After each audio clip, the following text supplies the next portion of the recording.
लिए class 10th के लिए find the area of the shaded portion, ये वाला है, फिगर दे रखी है। ये यहां से यहां तक, यहां से यहां तक एक वर्ग है 50 सेंटीमीटर बड़ा, स्क्वायर ऑफ द हाइट 50 और ये भी 50 है, ये 30 है, 10 20 30 40 50, तो ये वाला पोर्शन 10 20 बचा, ये 30 है। अब आप इधर देखिए, ये वाली 10 20 30 40, ये 40 है। हमें इस वाले एरिया का पोर्शन निकालना है, this one this one this one. इसका तब निकल सकता है जबकि हमें इसकी और इसकी लंबाई पता हो, ये वाला पोर्शन और ये वाली की लंबाई ये पता हो, तो उसका हम आपस में क्रॉस मल्टीप्लिकेशन कर देंगे, एरिया आ जाएगा। ठीक है, और चूंकि वर्ग के अंदर है, ये वर्ग ही होगा। ठीक है, अब हमें ये प्रूव करना है कि वर्ग है नहीं है। एरिया निकालने के लिए हमें सबसे पहले या तो ये आर्म निकालनी है या ये आर्म निकालनी है, कोई सी तरह करना है। कैसे करेंगे? सबसे पहले हम इसको सपोजिंग इसको जोड़ दें। ठीक है, तो ये कितना कोण है? 90 डिग्री। जब ये 90 डिग्री कोण है तो ये बेस हो गया, ये आपका हाइट हो गया। बेस कितनी होगी? 10। बेस कितनी होगी? 10 सेंटीमीटर।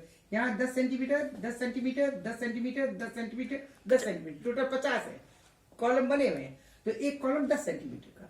तो बेस इस वाले ट्रायंगल की, यहां से ए बी और सी, ये वाले हिस्से का बेस हो गई 10 सेंटीमीटर। ठीक है, हाइट कितनी हो गई?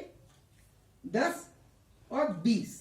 तो इस वाले ट्रायंगल में ये हाइपोटेन्यूज जो है पाइथागोरस के हिसाब से जो हाइपोटेन्यूज होगा इसका, वो होगा आपका, जिसको ए बी कह सकते हैं हम।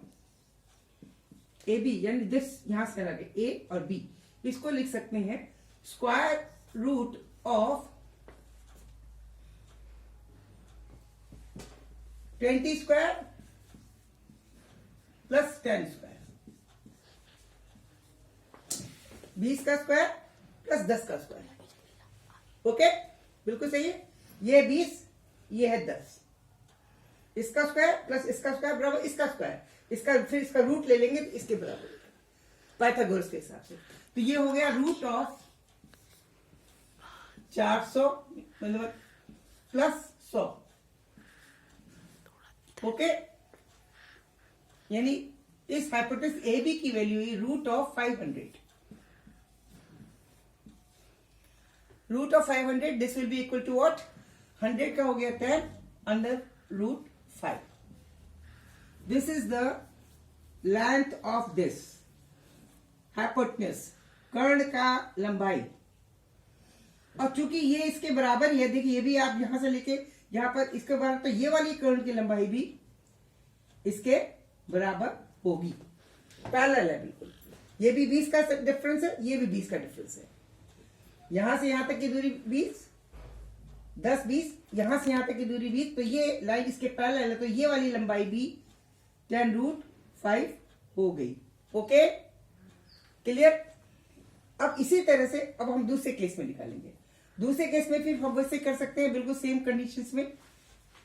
आप चाहे ये वाली निकाल लें और चाहे ये वाली भी, कुछ भी निकाल सकते हैं। इसके लिए हम फिर से वही करेंगे, सेम। क्या करेंगे जी? इसके अंदर इसको जोड़ दीजिए जी। ठीक है, इसको जोड़ दिया हमने, इसको जोड़ देंगे, ये इसके पैरेलल होगी। क्यों होगी पैरेलल? क्योंकि ये वाली सेम कंडीशन है, यहां पे भी ये 10 सेंटीमीटर बचेगा, ये 40 थी, ये 10 बची, ये 50 थी, यहां तक पूरे 10 20 30 40 50, यहां से यहां तक फिर 20 हो गई, 20 सेंटीमीटर है। फिर से ट्रायंगल बना, फिर वही वाला सेम ट्रायंगल बनेगा, इसमें आप इसकी वैल्यू डी और सी लिख सकते हैं। तो डीसी को फिर से हम क्या निकालेंगे? इस ट्रायंगल में DC, this is the hypotenuse, इसको एज ए परपेंडिकुलर भी ट्रीट कर सकते हैं, which is of the length of 10 centimetre, और this is the base.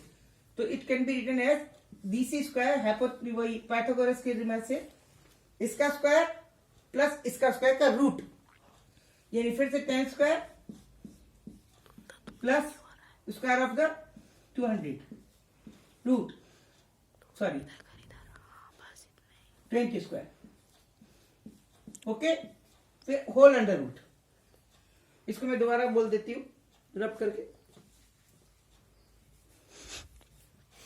20 square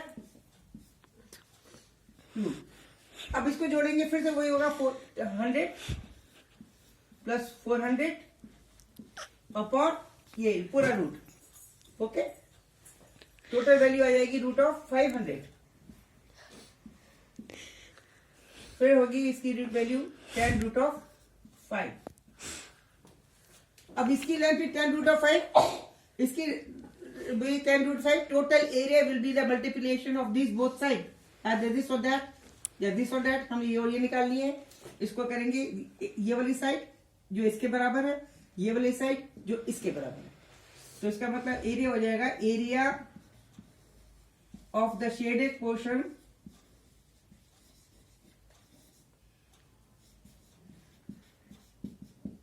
will be what? The multiplication of AB into DC. AB into DC. जो कि हो गया आपका equal to 10 root 5 into 10 root 5, that is equal to 5 into 100 equal to 500 square centimetre. Okay,